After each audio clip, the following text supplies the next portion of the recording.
రుచి చూచి తెలుసుకొనుడి యెహోవా ఉత్తముడని. మీరు ఒక్కసారి మీ దేవుడిని, మీ ప్రభువుని టేస్ట్ చేస్తే మీరు ఈ లోకాన్ని పెంటతో సమానంగా ఎంచుకుంటారు. ఈ లోకాన్ని మీరు కోరుకోరు.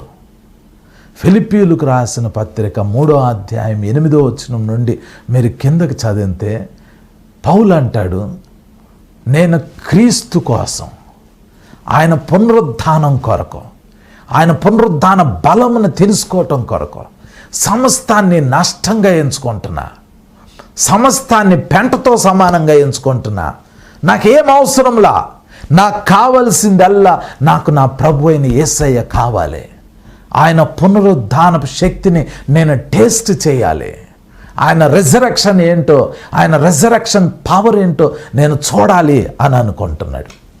దేవుని బిడ్డ, ఇప్పుడు చాలామంది క్రిస్టియన్స్ చాలా చల్లబడిపోయారండి. అసలు దేవుణ్ణి వెతికే వాళ్ళు లేరు. అంత ఘోరంగా క్రిస్టియానిటీ కింద పడిపోయింది. నిజం చెప్తున్నా, ఆ దప్పిక, ఆ కోరిక, ఆ ఆకలి దప్పులు లేవండి దేవుని కొరకు. దేవుని కొరకు సమస్తాన్ని విడిచిపెట్టి వెళ్ళిపోయే అంత దప్పిక రావాలి, అంత కోరిక రావాలి. అంటే నీ లోపల ఎంత ఫైర్ మండాలో చూడండి.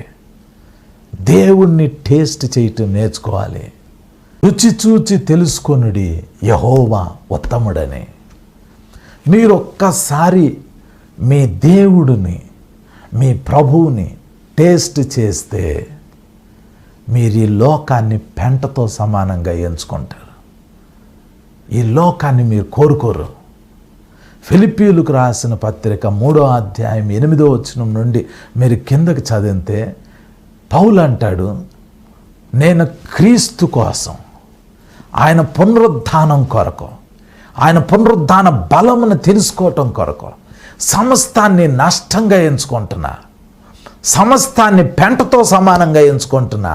నాకేం అవసరంలా, నాకు కావలసిందల్లా నాకు నా ప్రభు అయిన యేసయ్య కావాలి. ఆయన పునరుద్ధానపు శక్తిని నేను టేస్ట్ చేయాలి. ఆయన రెజరెక్షన్ ఏంటో, ఆయన రెజరెక్షన్ పవర్ ఏంటో నేను చూడాలి అని అనుకుంటున్నాడు. దేవుని బిడ్డ, ఇప్పుడు చాలామంది క్రిస్టియన్స్ చాలా చల్లబడిపోయారండి. అసలు దేవుణ్ణి వెతికే వాళ్ళు లేరు. అంత ఘోరంగా క్రిస్టియానిటీ కింద పడిపోయింది. నిజం చెప్తున్నా, ఆ దప్పిక,